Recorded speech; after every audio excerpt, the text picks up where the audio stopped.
So now I am joined here by David. David, hello, welcome to Whose Views. Hello. Thank you for having me. Oh, listen, it's great to see you. It really is good to see you. Now, tell us all about you are hot foot from the Hot-footed. BFI. Yes. You have been to see the screening of the Underwater Menace.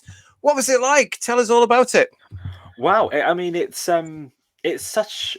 uh, I was very surprised, Oh, actually. Very surprised. It's very colourful. Seeing it on the big screen was beautiful. It's possibly one of my favourite animations they've done. oh, Actually, really? um, it's still not a great story, but I think we all knew that from the get go. Really, I mean, I don't think the Underwater Menace is a story that people, it's not in their top 10, but the animation is beautiful, the way it's all done, and it's so colorful. I've never seen Doctor Who look so colorful in its ways, and there are things that have changed, obviously, but it's still very much the heart of the story, which I really like. Really liked it. When you say there's things that have changed, what's changed? So we watched it in color, so there's a lot of obviously things that you wouldn't imagine. But a lot of the characters' appearances have changed. The fish people look quite different. They're all different colours. The sort of the face that they are all Are different. they tropical fish? Tropical fish, yeah, actually they are tropical fish. Um, and obviously, the scale of it is much bigger than the studio that it was back in '66. Is that right? Yeah, '66. yeah, yeah. Well, Yeah, yeah, yeah, yeah. yeah. Yeah. But yeah, no, it's one of my favorite animations. I'd say I thoroughly enjoyed it. Okay. So from your point of view, what was the best thing about the event that you've just been to?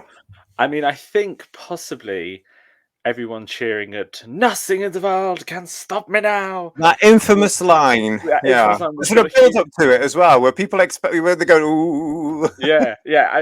Everyone cheered. Everyone gave out a big cheer and applause. And what is nice, and I hope this isn't really much of a spoiler, but in the episode 4 recap, they have put that back in rather than the rather rubbish version that he did. I don't know if you remember, but in at the end of episode 3, he goes "Nothing in the world," and then he sort of Yes, brings it's it the big right one, down. yeah. Yeah. So in episode 4 they did it again. But yes, that was possibly the highlight. And also watching it with Doctor Who fans. Nothing beats watching Doctor Who with Doctor Who fans because everyone laughs and all in the right places, and we just have a really good time. Yeah. It's just so nice to be able to see it on the big screen, and it's very funny. I'd Yeah. forgotten quite how funny the Underwater Menace is, so it was lovely to have everyone's reaction to it. Smashing. Was there any sort of panel there about it, discussing it or introducing it? Yeah, so they had the animation team there. Okay. So they had the director, the executive producer, and the producer, and then Marquez did a bit sort of in between. They normally at the BFI do say like 2 or 3 episodes, depending on what the story is, bring somebody out, and then they do the other two. So the animation team were there, and they talked a lot about it, and that was Mhm. fascinating to listen to. Actually, they were very interesting. Okay, what were they telling us? Well, they did say that another animation will be coming out at some point. They said this rumor about the animations finishing is rubbish, Yes. basically, Yeah, yeah, but they yeah. didn't say when. They didn't say what. They Hmm. talked a lot about, which I found really interesting, um, bringing their own style to it. And the director said, which I'd never really thought about it before. She goes, whenever they get a script, they want to go from the script rather than the telesnaps because it is different. The Underwater Menace is not a shot to shot remake. Yeah. They've added new things into it, and I actually think I'd never quite thought of that before. I remember watching other animations and going, "Well, they didn't do it like that in the TV, so why have they animated like that?" But they've basically said if we've got the resources, and in the script it says, this tower is supposed to be, 20 floors or whatever, they're going to do that rather than how it looked in the studio. So it was really a fascinating kind of listen to, and the director had said that this was one that she chose to do. This was the one of the Oh, episodes that really? she thought actually this would be really good to see animated. So Right. yeah, All it right. was fascinating. Yeah. Well, that's unusual that somebody actually chose the Underwater Menace for something. Mm. It's quite sweet in a way. Well, they said one of the things they said was when they do the animations, they always think about stories that people would like to see out, whether that be because they're a good story or visually they would look good. So they never quite have a plan of what stories are going to come out. They kind of go, oh well, that one would be interesting to do. Can we do it? And if we can do it, shall we give it a go? Rather than sort of go, well, let's do this, but actually, maybe we can't do that because there's lots of cast in it or it's too many episodes or something like that. So they're very kind of, sort of like pick the ones that they will be able to do, and then hopefully after that they'll go and do the ones that are a bit more difficult. So yeah. Did they come across as very confident with what they're going to be doing as well? Oh, definitely. I mean, they speak very passionately about it. It's for them. It's not just another job. They Mhm. they they say the nice thing about being at the BFI is they get the reaction to it, and they genuinely do enjoy doing it. So that's really nice as well. It's not just a sort of extra thing that they do. And yeah, I mean, I don't know if they're Doctor Who fans. I think some of them might be, but they are very kind of passionate, and they want to get it right and make sure that it has the same style as it would have been back then, but new things added to it as well. Do you think the style, having seen it now from your point of view, is this an animation that could be used to on broadcast television, or do you think it's just some? Oh, it is, right? I think so. That's my personal opinion. I think it would work really well because I think when they announced, and I'm sure a lot of people thought this, when they announced they were doing the Underwater Menace, I think a lot of us were a bit like, oh, right, okay. I mean, it's exciting they were doing an animation, but it wasn't the one that we were all hoping. No. But actually, the style, the way it looks is perfect. It looks perfect. I mean, it's camp, it's silly, it's mad, it's a bit all over the place, but the animation works really well for it. So. Mm-hmm. And what's the soundtrack for it like? Is it nice and crisp and clear? It is. There were a few bits where I think the sound. Mark Hare said that the sound at times gets quite loud. There's a scene in it where they're having to do a lot of drilling, and that at times is a bit ooh.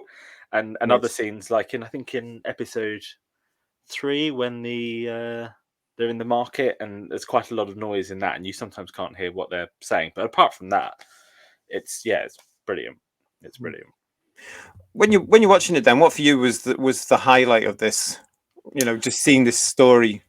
I think it was. I think what it was is it's one of those stories, The Underwater Menace, that I don't know about you, but when you listen to it, it's not very interesting. You're kind of taken out of it and watching the 2 episodes, but actually seeing it all there together, the visuals, it made me more invested in it. If that makes sense, it made me more kind of invested in the characters and the story. I mean, I say it's not a great story, but it is a lot of fun. It's very fun. It's very silly, and Zaroff. I mean. He's just one of the best villains ever, really. Wow, that's something, because he never comes into anybody's mind really at all. No, I mean, he turned up, chewed the scenery, got paid, and went home. I mean, that's what basically. But I love him for it. Well, some actors are doing that today. Let's face it. Exactly, nothing changes. No, and also, I know a lot of people don't like his performance, but how would you have done it when you have those sort of lines like? I am invincible and all this. You think, of course you would have done it like that. So, with watching the story as you've seen it today at the BFI, could you see possibly what the youngsters back in '66 were seeing? Could you see the magic of Doctor Who coming through? Oh, definitely. And the interesting thing was that someone that I know went to see it who's never seen Doctor Who. Right. So their first introduction to Doctor Who was what were they doing there? Were they dragged along, kicking and screaming? They just thought they'd come along. They just thought they'd go around. So not only had they never seen Doctor Who, the Doctor Who story that they picked was a missing episode that was animated. That wasn't very good. Me. But afterwards, I said to him, "Can you see why it's?" And he said, "Yeah." He was like, "I think it's the magic of it, and it's sort of the fantasy and the madness, and that it's silly, it's camp, it's funny, but it's good storytelling." And I think that's what I can see why people like it. And I'm one of these Doctor Who fans that personally, if I watch something from the 60s or 70s and it doesn't look that good, I always have to think to myself, well, back then that's pretty damn good, actually. So I think a lot of kids probably would watch that and probably watch the episodes that exist and go, actually, that's not bad, considering they didn't have much technology. The fish people, they look ridiculous, but there's lots of lovely shots in it and stuff. So yeah, I think kids back then would have really enjoyed it. That's good to know. That is really good to know. Now you go to a lot of the BFI screenings as well. What's the attraction for you? What's the magic when you get there? Nothing beats seeing Doctor Who on the big screen for me. Nothing. I think seeing it there and just being surrounded by people that love it, and sometimes they have guests there. which is a Yeah. nice bonus, Yes. you know. But I think seeing something like City of Death on a cinema screen, you can't beat it. You know, those visuals, I mean, it's just stunning, absolutely stunning. So, from what you've seen today, would you recommend the Underwater Menace animation to fellow Yes, fans? I would. Yes, I would. I think if it's a sort of story, I think if you want just a bit of fun for 4 episodes, you don't want anything too intelligent or too. Just put it on. It's a good laugh. You know, I always think sometimes Doctor Who doesn't matter if it's rubbish. Just enjoy it for what it is, and I think that's what the Underwater Menace is. It's just a bit of fun.